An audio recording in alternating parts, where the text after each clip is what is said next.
Hey, welcome to another edition of Kyle Meredith with. It's the interview series presented by WFPK at WFPK.org, Consequence, and the Consequence Podcast Network. Thanks as always for making your way here, for checking out the series. You know what to do. If you like what you see, what you hear, hit that subscribe button.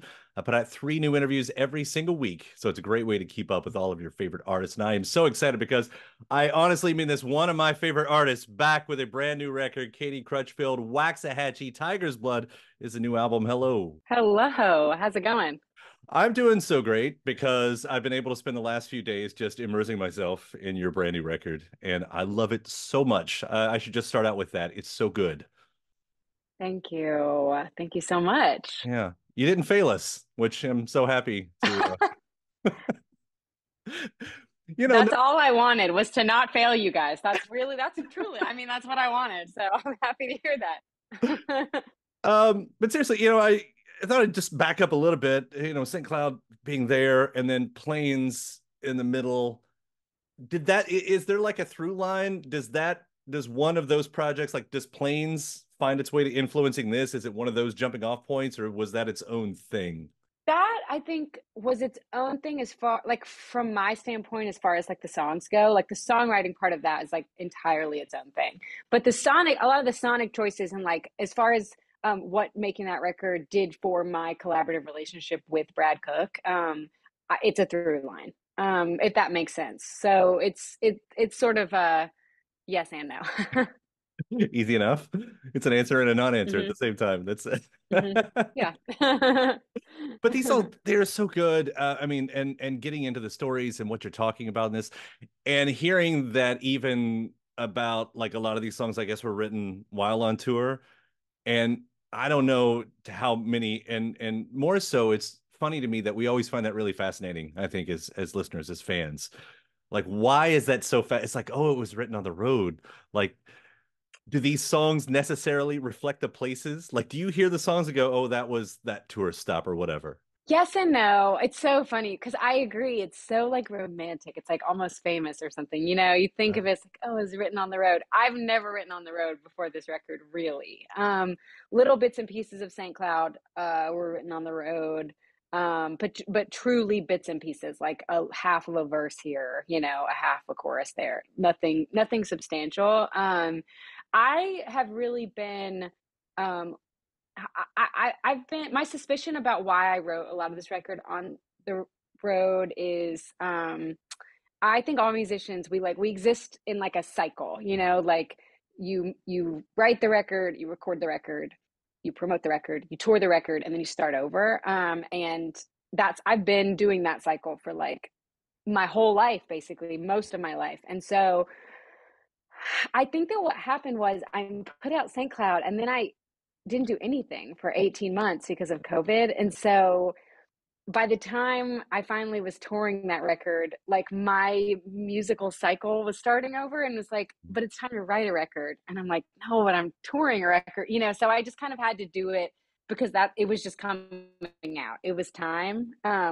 And yeah, I mean, like I wrote right back to it backstage at Wolf Trap in Vienna, Virginia, which is like an iconic venue. And so of course I like clock that. I'm like, oh yeah, I wrote that in that dressing room. I remember.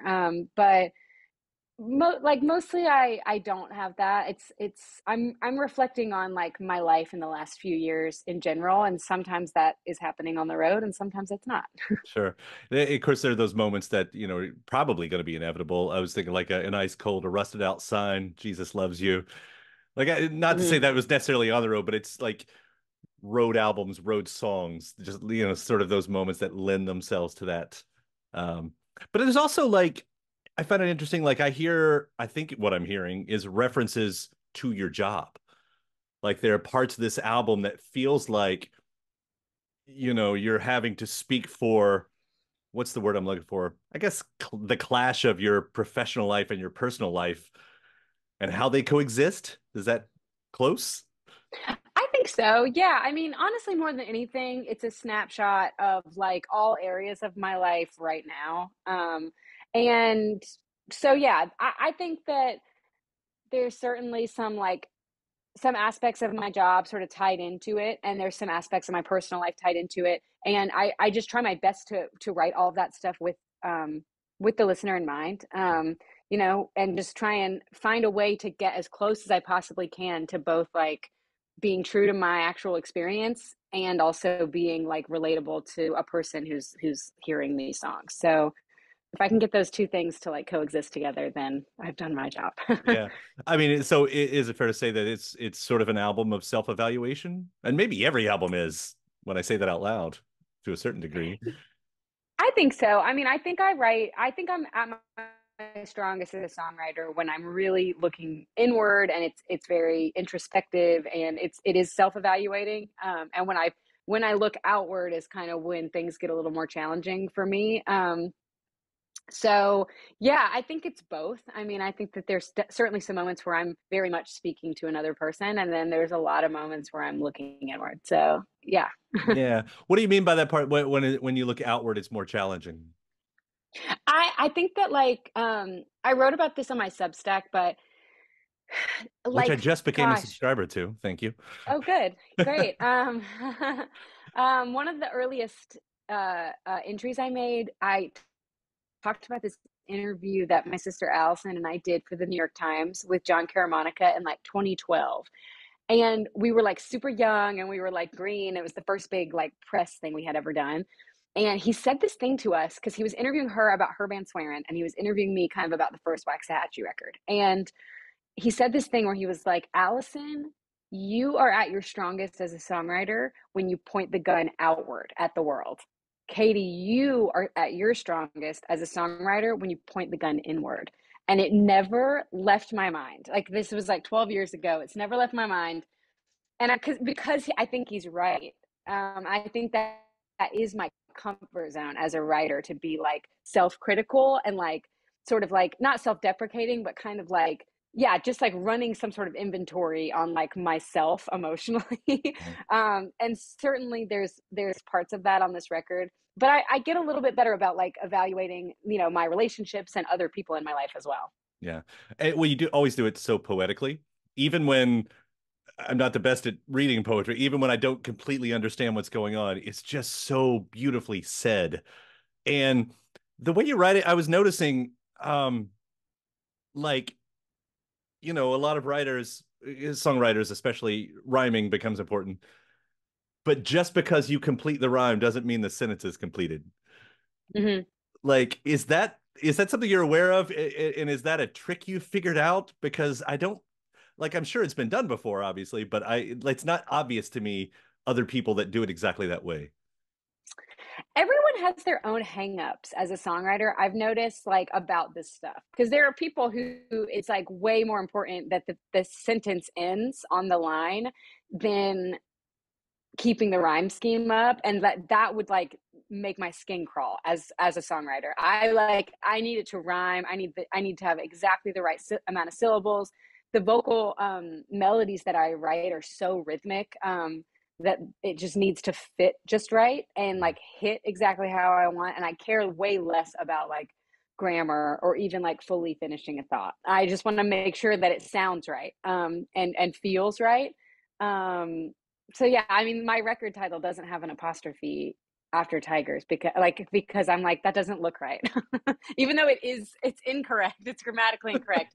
But I'm just like I didn't get into like I'm not like a professional artist to like follow the rules of Mhm. grammar. You know what I mean? So Yeah. Yeah, when this I don't want to say the story's not important, but the how the story comes across doesn't have to be as important as how it sounds and how it feels. yeah, I've told myself this. Like I kind of have developed this rule for myself, which is like I either need to so perfectly describe an experience that I had that it's like it feels really moving to me. Or if I'm not doing that, then every single line has to be perfect. Even if the larger story of it doesn't make sense, it has to just like really be like evoking something and every single word has to be perfect. So my songs have to pass one of those two tests to like make it to the record. Does that filter into other parts of your life? Do things have to be lined up neatly on the counter? No, I'm like a more of a neat, it's funny because like I'm in a relationship with a person who I would identify as like messy. So I feel like I am the neat one in my house, but I'm not that neat in the grand That scheme of things. it's Yeah. probably for the better. I was looking at some lines just to say them so I can, because I appreciate them so much. Evil Spawn, we can roll around in the disarray in the final act of the good old days. Yeah. And Lone Star Lake, I'm an outlaw in the court of strong opinions. You'll kill me, but my failure's legendary, babe. I don't get tattoos, but I'm pretty sure I would get that tattoo. Like, Thank you. Those are two of my, lyrically speaking, like those are two of my favorites on the record where, I just feel like I put a lot of effort into it. It was a bit of a labor, but yeah, it all feels like sharp to me, which is good. yeah. Well, and I'm curious about because of some lyrics, what the outcome of who you were when you're writing it versus where you might see yourself now. Because, referencing Ice Cold and right back to it, if I'm losing touch with everything I once held, I wouldn't think much of it. And then right back to it, you say I lose a bit of myself, and maybe I'm putting two Mhm. contexts that aren't supposed to, but in the grand scheme of words on an album, it feels like you're saying something there. Like, what part of you is Yeah. lost, and how do you come out that other side? Yeah, I feel like being lost or feeling like I have like am feeling like that, then that's like the biggest red flag for me that like things are amiss, and so when I get back to like a baseline or like realignment, um, that's like a good indicator that that needs to become a focus of mine. So yeah, I mean, I feel like I certainly like I feel like I wrote those two songs at like totally different times, like 6 months apart or something. So like who knows how many times I could have like lost and found myself in between those two. But I love on the record, there's so many contradictions, and that was really intentional. I think that there's like there's a part where I'm like, take my money, I don't work that hard. And then like a couple songs later, it's like, I get home from working hard, honey. Like I love that stuff. I'm like, because that's so human. We're all contradicting ourselves constantly. We're like honking the horn at someone for cutting us off, and then like 20 minutes later, we're cutting somebody off. So I love that stuff. So there's all kinds of contradictions in I love there. that. I really do. I do love that. 365 initially written with Wynonna Judd in mind, as I've read. Yes. What did you see in Wynonna originally? Because I know the song became something else. What became what it is here?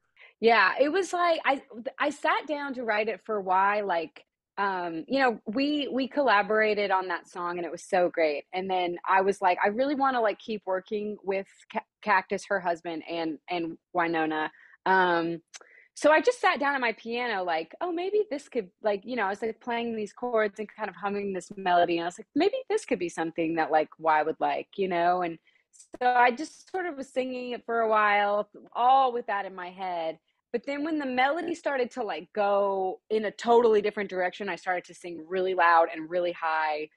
And it was like getting really emotive and big. I was kind of like, I think this might be something that I might like singing myself and like might suit kind of like this next phase of whatever the Waxahatchee record's going to be. And so, yeah, like in that same sitting, I was like, maybe this could be for Wynonna. And then very quickly, I was like, actually, I think this is for me.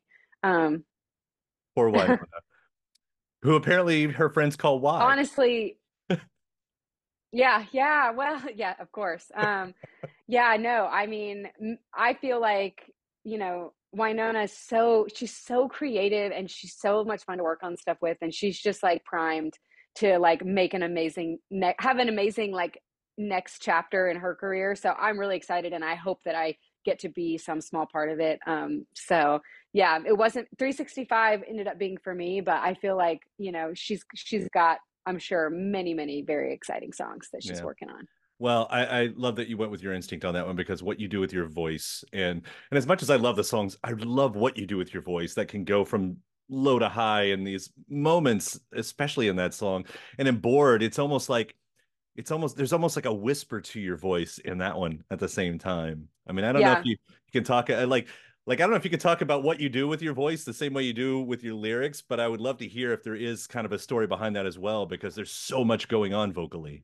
I used to be, when I was younger and I first started writing songs, like I was so concerned with just like making sure that every single word had to be like exactly right. And like if what came out when I first started singing a melody, like, no matter how like weird it was, like a lot of the time I would be like, oh, I just like want to tune it out. But now I really try and pay attention to like when I'm writing something, what word is coming up? Like what vowel shape am I making? What exactly is coming out? And then that's honestly a lot of the time what anchors. So I've become a lot less discerning in a way and kind of more like following just like the natural progression of things. So yeah. Yeah. It's almost acrobatic sometimes what you're doing. Uh, Oh, thanks. I want to, not that you're like, you don't have to worry about those Mariah Carey notes or anything. And No, no. you'll have those singers who wrote something when they were 18 that suddenly they have to account for when they're, 60, and it's not in the cards anymore. Like, I don't feel like you have that to worry about, but it's still impressive in that same kind of game. Thank you. Thank you so much. I feel like I don't have like a traditionally amazing voice, but my voice has its own personality, which is kind of all I've ever wanted. My favorite singer on earth is Michael Stipe, and so I feel like he's such a it's such a template for like what I want to do. And there's moments where it's really strong and it's loud and it's big and it's very emotive, but it's just like kind of its own thing, which is kind of what I strive for. You know how often I sit on these interviews and talk about Michael Stipe and how he's the greatest singer-songwriter of all time? I I mean, he just sits honestly, over I'm my on the right shoulder. show. He's just I see peeking over that. my shoulder this time. My other I see set it. it's a bit more prominent, but Love it. I do love R.E.M. And that's might be why I appreciate your music so much too. There's something going on in the back of my mind. Tiger's Blood is so good. I'm so happy Thank that you you. continue to do what you do. Seriously, Katie, thank you so much for taking the time to talk about it. It's always such a pleasure. Likewise. Thank you so much for having me. And thanks to my guest. Also, thanks to you for checking out the episode in the series. Before you get out of here, hit that subscribe button. Again, you get 3 brand new interviews every single week. New one every Monday, Wednesday, and Friday at right here on YouTube, or of course anywhere in podcast land, including iTunes, Apple Podcasts, Spotify, Podchaser, NPR, or WFPK.org as well. A great way to keep up with your favorite artists and discover new ones as well. Then after that, actually head over to WFPK.org. That's where I do a show Monday through Friday, 6 p.m. Eastern.